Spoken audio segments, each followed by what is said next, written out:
Hace rato que quería hablar con Nahuel porque ustedes saben que Nahuel Sosa es uno de los referentes de pensamiento, joven referente de pensamiento que tiene el espacio del Frente de Todos, y me parece que es un gran momento para parar la pelota, que viene bastante embarrada en una cancha complicadísima, y analizar qué hay detrás de todos estos reclamos que tienen una base legítima e indiscutible, con un nivel de pauperización preocupante para las fuerzas policiales en la provincia de Buenos Aires, pero que evidentemente, como lo decíamos en el comienzo de nuestro programa, son aprovechados por otros intereses que aparecen detrás, casi como una marioneta manejando los hilos de una trama mucho más compleja. Primero, gracias por venir, Nahuel. Gracias a vos, Mauro. Es un gustazo tenerte acá. Hoy me recordó, Nahuel, un trabajo que él hizo. ¿Cómo se llama tu trabajo? Democracia y procesos destituyentes. Bien, interesantísimo. En América Latina. Interesantísimo. Vos ayer recordabas... Espera, pero me acaban de parar. Sí. Dame el teléfono. No. Dame el teléfono. Te voy a contar. No te veo más con el teléfono. Pero Lo guardás en el bolsillo. esta discusión tiene que ver con algo. No puedo estar mirándote, sos el co-conductor del programa. Está bien, pero pará, Pero, antes de calentarte, escuchá. Vos, ayer, déjame seguir la línea, porque si no, ahora me salís con la coparticipación, estamos hablando de otra cosa. Puta madre. Dale. Nahuel, repetime el nombre de tu trabajo. Democracia y procesos destituyentes. Bien. En América Latina. ¿Cómo se llama el trabajo que ayer me recomendaste leer, Ernesto? Gen Sharp, el manual para el golpe blando, perdón. Sí. Es una especie, no se llama así, se llama Democracia y Crisis o algo así. De la democracia a la dictadura. De la democracia a la dictadura, gracias. Hoy me puse a leer eso y realmente encontré, ¿cómo decirlo? Curiosísimas coincidencias con muchas de las cosas que estuvieron pasando en la Argentina en los últimos meses, semanas incluso te iba a decir. ¿En qué contexto ponés lo que ocurrió hoy? Bueno, primero un reclamo legítimo, como decías vos, en el cual el gobierno lo está resolviendo y lo está resolviendo de forma exitosa. Después lo que sí me preocupa es que reaccionó mejor la sociedad que gran parte de la oposición. Muy lenta la oposición a cuentagotas. Acá tendría que haber una reacción rápida, con mucha vehemencia y contundencia, condenando lo que estaba pasando en Olivos. Me parece que en este sentido la sociedad argentina es una sociedad que en su memoria colectiva tiene muy impregnado en su sentido común la idea de la defensa de la democracia. Me parece también que lo que hay que hacer es evitar entrar en esta lógica irracional que nos propone un sector, porque yo creo que acá lo que es el problema, vos decías, ¿cuáles son los intereses que están detrás?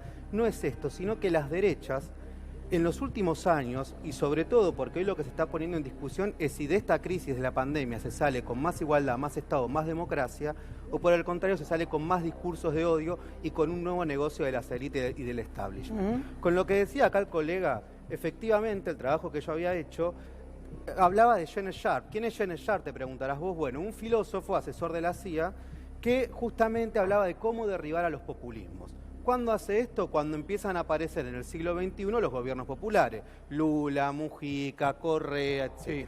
Entonces, ¿qué planteaba? Planteaba de alguna manera las derechas, cuando empiezan a ver que pierden poder después de los 90, renuevan sus tácticas y sus modos de intervención y sus modus operandi. Para que se entienda, ¿cuáles fueron estos modus operandi? Lawfare, lockout patronales, amotinamientos, corridas cambiarias, persecuciones judiciales. La vicepresidenta Cristina lo ha sufrido en carne propia y los líderes opositores, y con una novedad: muchas veces se utiliza la información, yo diría la desinformación, como clave para generar estados de psicosis o de guerra psicológica. Y con una novedad ahora que se utilizan las fake news. Hay un estudio de Harvard, Mauro, que para el 2022, o sea, ya Harvard estamos hablando, es decir, no estamos hablando ni siquiera de... No es la Universidad de Lanús, como es alguna... que claro. La gente de Lanús, que no me salta el cuello, sí, por como eso. Una vez me saltaron a Cristina cuando dijo en La Matanza. No, digo porque ellos invocan siempre, ¿viste? Cuando decís Lanús o Avellaneda te dicen, esas son las universidades que creó el kirchnerismo. Hay grandes trabajos se producen ahí, pero ellos la subestiman y por eso, irónicamente, decimos esto. Que para el 2022 vamos a consumir más fake news que noticias reales. De hecho, muchos de los cacerolazos fueron en base a fake news.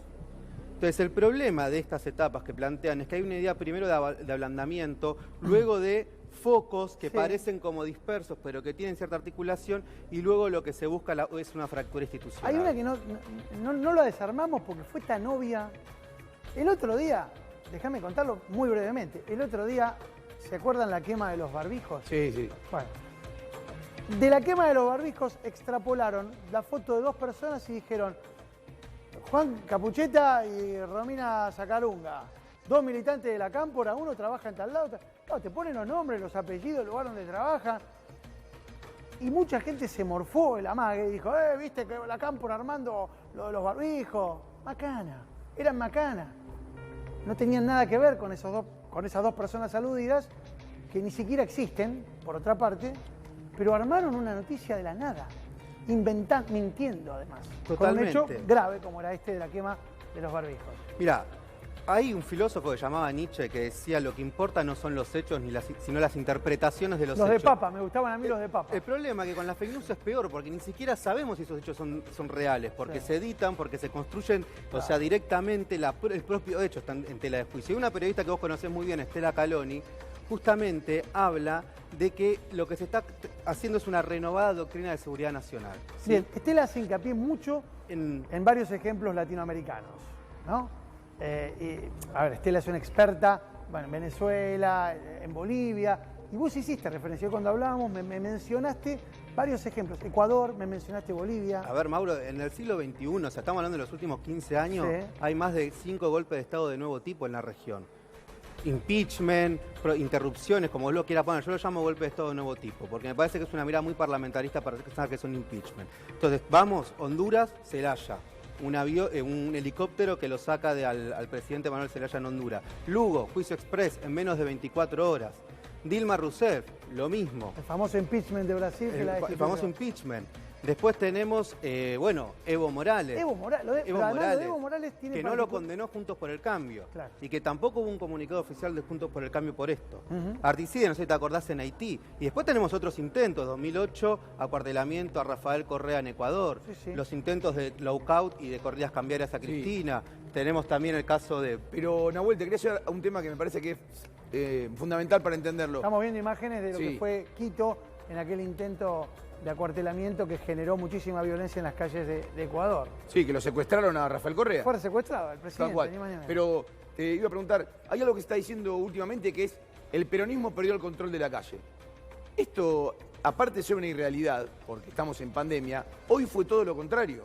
El presidente diciendo no vengan porque va a haber pandemia, y la realidad es que igual fue gente y volvió a tomar las inmediaciones de la calle. Digo, hay algo que tiene que ver también hasta con una propia negación de la realidad, como bien vos decís, fake news, que es esa. O sea, ¿alguien puede creer que el peronismo perdió el control de la calle? Mirá, por supuesto que no estamos en presencia de un golpe blando en nuestro país, digo, para traer tranquilidad, porque por suerte tenemos justamente una sociedad que, a diferencia que el árbol no nos tapa el bosque, que ha actuado de forma correcta, y un presidente que con mucha calma ha resuelto y está resolviendo la situación.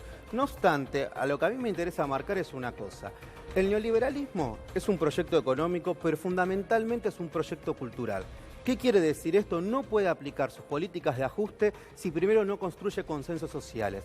Entonces, lo que hizo la pandemia es que se vuelva a disputar una agenda a nivel geopolítico. Desde el Papa Francisco hasta Angela Merkel, hasta Tomás Piketty cuestionan el poder financiero. Aparece la idea del impuesto a la fortuna, idea de la reforma tributaria, idea del derecho a la desconexión, idea de cómo se construye un nuevo pacto verde. Es decir, se está poniendo en cuestión el foco del neoliberalismo, y me parece que la respuesta hacia eso es una respuesta muy agresiva. ¿Cómo está haciendo las respuestas de las élites frente a esa crisis? Está haciendo apostar a la despolitización. Hay una pensadora que se llama Hannah Arendt que dice: cuando una sociedad más se despolitiza, más posibilidades hay de que haya tendencia fascista. Entonces, se apuesta ¿a qué? A la despolitización. ¿Qué más se apuesta? Se apuesta a los discursos de odio. Los discursos de odio, Mario, son muy peligrosos porque son irracionales y porque tienden a estigmatizar a un grupo social. ¿Sigues esta idea? Te cierro con Sí, esto. sí, claro. Los que trabajan versus los parásitos. El político vago, el populista autoritario, el sentimiento antiperonista o antikirchnerista como un modo de creencia. Entonces, el problema de estos discursos no es cuántos votos sacan, es cuánto impactan en el sentido común.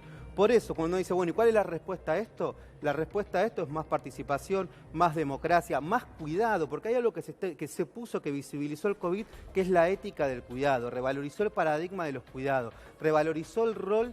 A mí me llama mucho la atención, y esto me gustaría que quede claro, que en un momento en cual la sociedad argentina volvimos a recuperar consensos básicos. volvimos a recuperar los aplausos a las 9 de la noche, volvimos a recuperar el rol de lo público, volvimos a tener un consenso sobre el sistema científico de salud, volvimos a tener un consenso sobre el rol de los científicos y de los jóvenes investigadores y del Estado. Qué casualidad que cuando el lema Argentina Unida empieza a ser una práctica concreta más allá de las identidades políticas, un sector de la oposición sale a polarizar, a decir que estamos haciendo terrorismo sanitario, que esto es una infectadura. Me gustaría que yo que provengo del campo universitario, me gustaría que los intelectuales de Cambiemos, que llamaron infectadura, en un gesto republicano, porque la república no se construye con odio, salgan a condenar lo que sucedió hoy. ¿Qué te dice la presencia? Mira, ayer tuvimos la oportunidad absolutamente casual y hoy nos pasó lo mismo. Teníamos un móvil de crónica en el horario que va el programa. Ayer José Luis Espert. Hoy Juan Carlos Bloomberg. Ambos erigidos en una suerte de vocería o de voceros informales, hay que decirlo, porque no es que nadie los puso ahí, sino que fueron y evidentemente tienen labia, tienen chamullo y sabemos que tienen sus representaciones, no solo desde el punto de vista ideológico, sino los teléfonos que atienden, quiénes los llaman, con quiénes hablan. ¿Qué te dice eso respecto ya no solo de las caras de estos personajes, sino de la posibilidad que detrás de lo que pasó hoy, insisto, dejando de lado la reivindicación legítima del salario pauperizado del policía, no me voy a meter ahí porque no hay discusión posible. Cobran como la mierda y necesitan una recomposición que esperemos el gobernador anuncie en las próximas horas. Pero, ¿qué ves detrás de esos personajes que arriman calorcito ahí para ver si pueden sacar alguna brasa? Bueno, yo diría que esos personajes, junto con los libertarios de Milei, son falsos outsiders, ¿no? Se muestran como outsiders al sistema y son parte del establishment, ¿sí? No tienen nada de fuera del sistema. Digo, primero para no comernos el verso de que son personajes marginales, outsiders, son personajes que son parte de un establishment. De un establishment que no está dispuesto a tolerar de que la salida con esto sea... Porque lo que me parece es que en el fondo, lo que a mí me preocupa, vos podés estar de acuerdo, no estar de acuerdo con el gobierno, es legítimo, pero me preocupa que muchos de estos discursos reaccionarios son en contra de la inflación de derechos, son en contra de la igualdad. ¿Sí? Cuando uno ve, a mí lo que me preocupa es que hay una bolsonarización de la oposición. Se amplían derechos civiles, se amplían derechos políticos y pareciera que se reacciona frente a esa ampliación de los derechos. Entonces, yo lo que creo que es importante, lo que hizo hoy el presidente, contestar a eso con calma, con acuerdo social, porque lo que divide a nuestro país no es esa grieta que nos vende la derecha. Lo que divide a nuestro país es la desigualdad.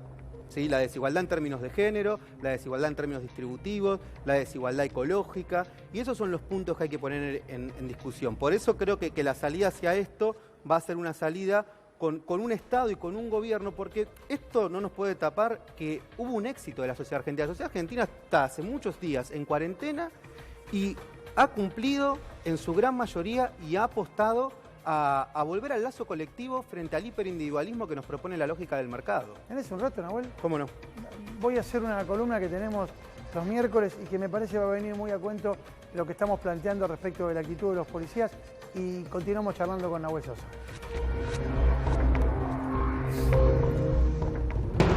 Atención. Atención.